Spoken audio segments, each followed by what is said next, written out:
Percaya pada rancangan Allah.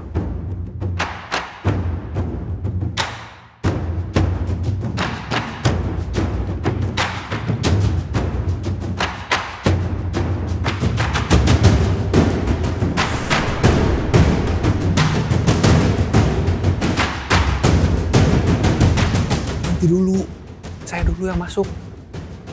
Udah sana.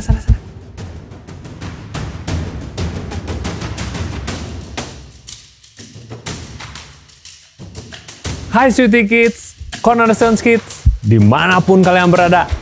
Apa kabar? Senang sekali Ose Haris bisa bertemu lagi dengan kalian semua. Mari sebelum ibadah kita sama-sama bangkit berdiri. Kita nyanyi dengan semangat, ku diberi kuasa.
Hai anak-anak, gimana belajar di rumahnya? Nggak kerasa ya, udah 7 bulan kalian nggak ke sekolah loh. Kalian ngapain aja di rumah? Kalian suka nonton YouTube? Atau dengerin Spotify? Atau podcast? Wah, sekarang banyak ya orang-orang yang cita-citanya mau jadi YouTuber. Kerja gampang, uang datang, hidup senang.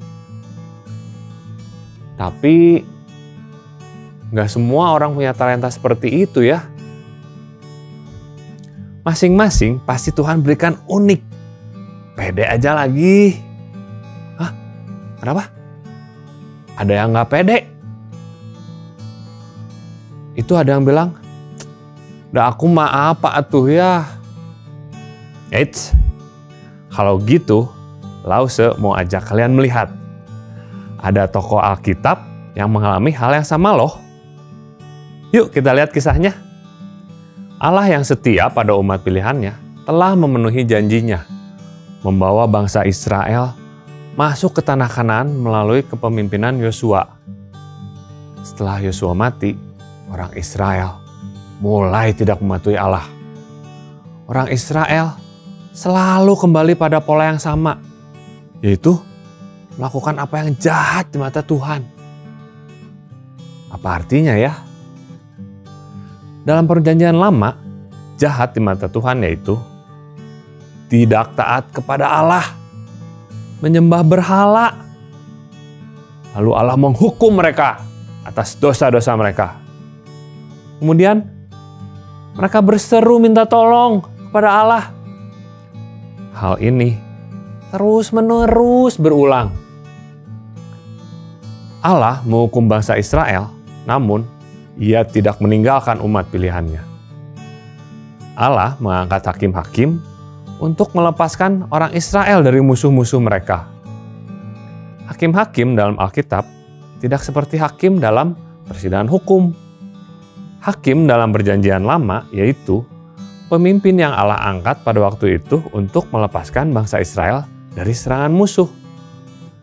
Namun, Allah lah yang memberikan kemenangan atas musuh-musuh mereka. Alkitab mencatat ada 12 orang hakim di dalam kitab Hakim-Hakim. Hari ini, Lause akan menceritakan tentang satu hakim. Kisah ini diambil dari kitab Hakim-Hakim 6-7. Orang-orang Midian mengendari unta-untanya menyerang tanah Israel. Mereka mengambil domba, kambing, buah dari pohon serta gandum dari ladang mereka. Mereka datang setiap tahun ketika tanaman siap dipanen. Tidak lama kemudian, orang Israel menjadi sangat miskin. Mereka sangat takut kepada orang Midian, sehingga mereka lari ke atas bukit dan bersembunyi di dalam gua-gua. Akhirnya, mereka ingat akan Allah dan berseru kepadanya untuk menyelamatkan mereka. Sekalipun mereka sudah tidak setia kepada Allah, namun Allah tetap setia kepada umat pilihannya, bangsa Israel. Allah memberi tanda kepada Gideon bahwa Ia telah memilihnya untuk memimpin umatnya mengusir orang Midian keluar dari tanah mereka. Siapakah Gideon? Karena ia adalah hakim pilihan Allah, pastilah ia seorang yang memberani dan kuat dan beriman kepada Allah, bukan? Coba Lause baca dalam Gideon sedang duduk memukul-mukul gandum. Kemudian datanglah malaikat Tuhan dan berkata, Tuhan menyertai engkau, ya pahlawan yang gagah berani. "Ah, Tuanku, jika Tuhan menyertai kami, mengapa semuanya ini menimpa kami?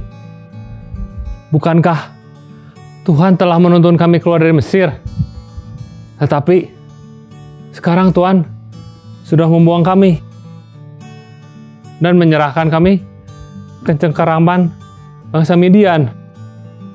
Pergilah dengan kekuatanmu ini, dan selamatkanlah orang Israel dari cengkraman orang Midian. Bukankah aku yang mengutus engkau?" Bagaimana aku dapat menyelamatkan Israel? Aku hanyalah seorang anak petani miskin.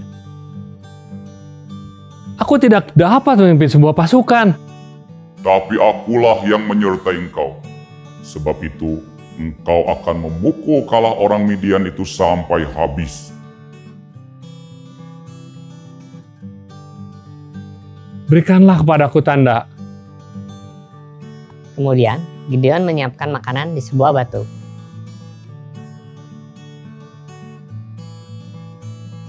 Malaikat menyentuh makanan itu dengan tongkat dan keluar api dari batu itu dan membakar habis makanan itu.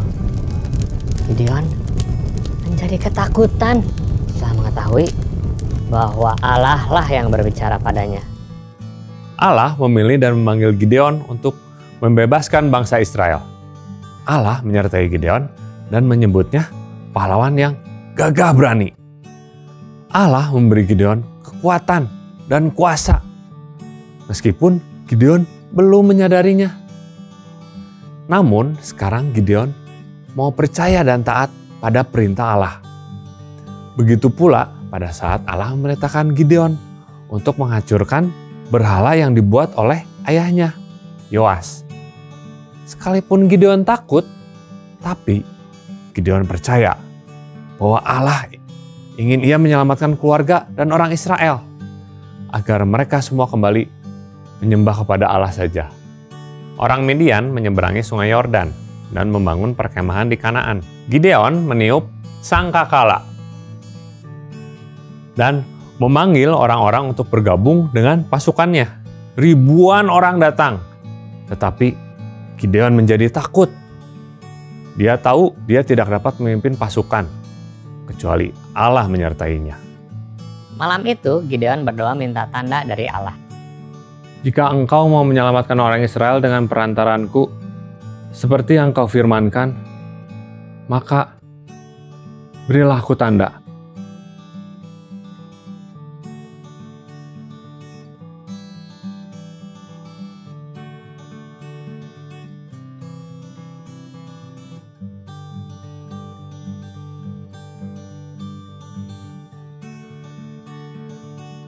Apabila hanya di atas guntingan bulu ini ada embun, tetapi di seluruh tanah di situnya kering, maka tahulah aku bahwa engkau mau menyelamatkan orang Israel dengan perantaranku seperti yang kau firmankan.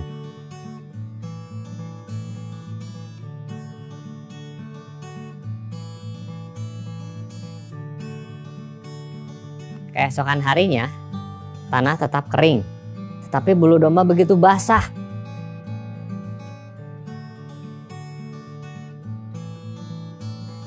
Sampai Gideon dapat memeras banyak air dari bulu domba itu.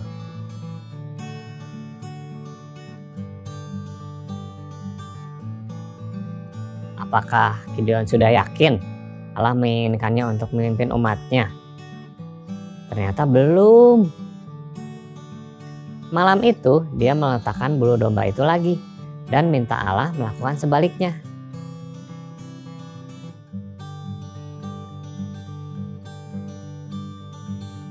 Esoknya tanah menjadi basah oleh embun dan bulu domba itu kering. Akhirnya Gideon yakin bahwa Allah ingin dia memimpin bangsa Israel melawan orang Midian.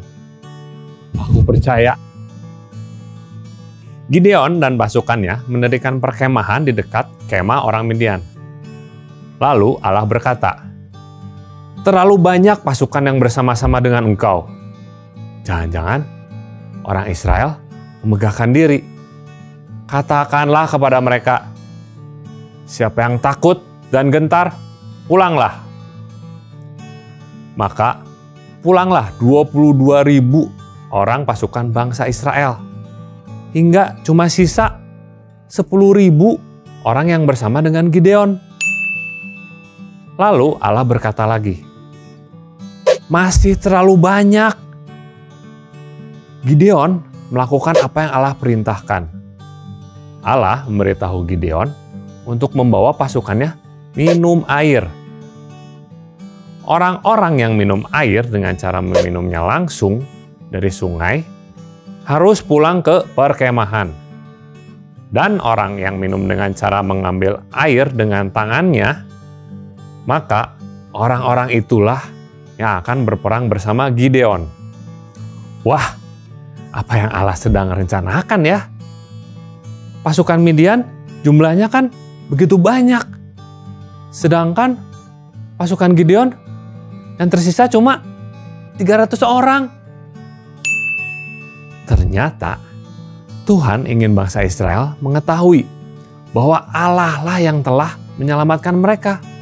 Bukan tergantung pada jumlah pasukan mereka yang besar. Dan Tuhan tahu bahwa Gideon itu ketakutan. Malam itu Allah menyuruh Gideon pergi ke perkemahan orang Midian. Dan ia mendengar ada seseorang yang menceritakan mimpinya. Ada sekeping roti jelai terguling masuk ke perkemahan. Dilewati perkemahan itu dan diruntuhkannya. Prajurit yang lain berkata, roti itu tidak lain dari pedang Gideon. Artinya, Allah telah menyerahkan kita ke dalam tangan Gideon. Gideon sujud menyembah Allah. Dia segera pulang untuk mempersiapkan pasukannya. Dia membagi pasukannya menjadi 3 kelompok dan memberikannya senjata pada setiap orang. Hah? Sangkakala dan obor? Senjata yang aneh. Setiap orang memegang sangkakala di tangan yang satu dan tangan lainnya memegang buyung dengan obor di dalamnya. Di tengah kegelapan malam, tidak ada yang melihat 3 kelompok pasukan Gideon yang sedang menyebar dan mengelilingi perkemahan musuh. Karena Gideon dan orang-orangnya mengendap-endap ke perkemahan orang Midian. Tiba-tiba terdengar bunyi 300 sangkakala, bunyi pecahan buyung, dan seruan pasukan Gideon. Pedang demi Tuhan dan demi Gideon. Orang Midian dalam keadaan mengantuk dan ketakutan mengambil pedang mereka dan cepat-cepat keluar dari kemah. Mereka mengayunkan pedang dan membabi buta dalam kegelapan. Mereka pikir sedang memerangi bangsa Israel, tetapi sebenarnya mereka saling membunuh satu sama lain. Akhirnya mereka lari dari perkemahan dan pasukan Gideon mengejar mereka. Gideon memanggil orang-orang Israel yang lain. Mereka bertemu dengan orang Midian yang melarikan diri dan menangkap pemimpinnya. Hore! Orang Midian berhasil dikalahkan. Mereka tidak pernah berani untuk kembali lagi. Orang Israel melihat bahwa tidak mungkin pasukan kecil mereka yang terdiri dari 300 orang yang memenangkan peperangan itu. Mereka tahu bahwa Allah lah yang memenangkannya bagi mereka. Selama Gideon hidup, orang Israel menyembah Allah. Mereka ingat semua yang Tuhan perbuat bagi mereka dan seberapa besar mereka membutuhkan Allah. Anak-anak, melalui kisah Gideon, kita melihat bahwa Allah dapat memakai siapapun yang Dia pilih. Dan Ia akan memperlengkapinya untuk mencapai tujuannya. Allah memberikan Gideon kekuatan, kuasa, meski Gideon belum menyadarinya. Allah dengan sabar meyakinkan Gideon sampai akhirnya ia menyadari bahwa Allah memberikannya kemampuan untuk melepaskan bangsa Israel dari orang Midian. Sehingga Gideon pun belajar untuk hidup bergantung pada Allah. Allah mengubah Gideon menjadi orang yang beriman, percaya bahwa Allah mampu melakukan apa yang difirmankannya. Ia juga taat ketika Allah menyuruhnya untuk mengingatkan kembali ayahnya, Yoas, untuk menyembah hanya kepada Allah saja, Allah Abraham, Ishak, dan Yakub. Dan melalui Gideon, Allah memperlihatkan kemahakuasaannya, bukan hanya kepada keluarganya, tetapi kepada seluruh bangsa Israel. Allah memakai hakim-hakim untuk melepaskan bangsa Israel dari musuh untuk sementara waktu.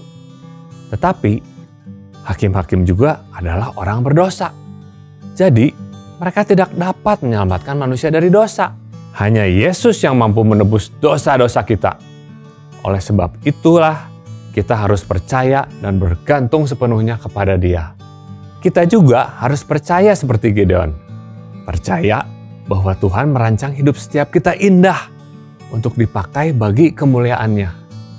Dosa membuat kita tidak dapat menyadari rancangan indah Tuhan. Lause juga dulu seperti itu. Dari kecil, Lause sudah mengenal Tuhan Yesus. Lause ke gereja, tapi gak dengar firman Tuhan. Dan Lause juga masih tetap melakukan apa yang Tuhan tidak suka. Seperti bohong, nakal, mencuri. Tapi semenjak Lause benar-benar percaya kepada Tuhan Yesus, Lause mau hidup untuk kemuliaan Tuhan. Sehingga apapun yang Lause kerjakan, semuanya hanya untuk Tuhan. Seperti sekarang, memberitakan firman Tuhan kepada kalian. Nah, apa yang menjadi cita-cita kalian? Kalian mau jadi YouTuber? It's okay. Tapi, apapun itu, pakailah untuk kemuliaan Tuhan. Jadilah pahlawan yang memberitakan Injil di rumah, di sekolah, dan sampai kalian besar nanti. Roh Kudus akan menolong kalian. Dan bersama Yesus, kalian pasti menang.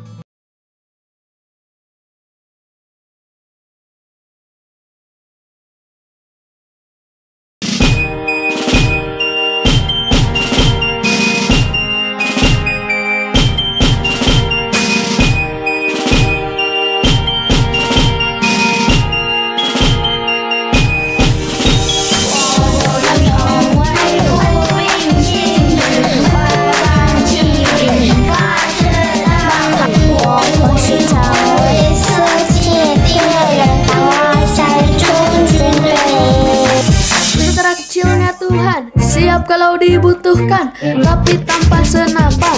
Firman-Nya ku gunakan di kiri kananku, bersama temanku berbaris lurus, siap laskar Kristus. Saya bukan pasukan berjalan, pasukan berjalan, pasukan menembak.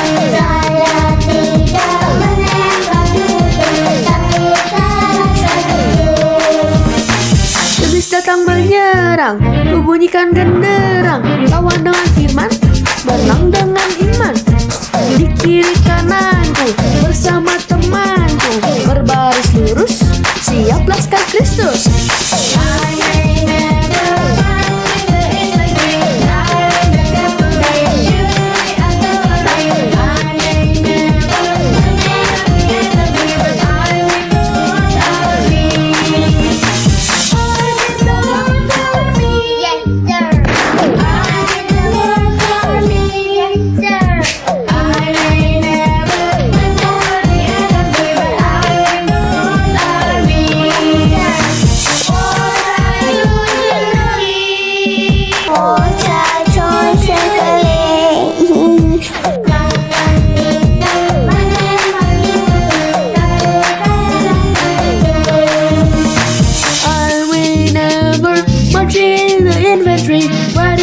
Calvary, shoot the artillery. I may never shoot for the enemy, but I'm in the Lord's army.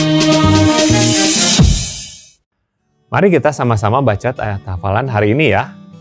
Efesus 2 ayat 10. Karena kita ini buatan Allah, diciptakan dalam Kristus Yesus untuk melakukan pekerjaan baik yang dipersiapkan Allah sebelumnya. Ia mau supaya kita hidup di dalamnya. Kita ulang satu kali lagi ya. Efesus 2 ayat 10. Karena kita ini buatan Allah, diciptakan dalam Kristus Yesus untuk melakukan pekerjaan baik yang dipersiapkan Allah sebelumnya. Ia mau supaya kita hidup di dalamnya. Mari kita berdoa. Tuhan Yesus, Allah Bapa kami yang di surga, terima kasih Tuhan atas firman-Mu hari ini. Kami percaya bahwa Tuhan memiliki rancangan yang indah bagi setiap kami. Pimpin kami agar kami bisa dipakai untuk kemuliaan-Mu. Terima kasih ya Tuhan, dalam nama Yesus kami berdoa, amin.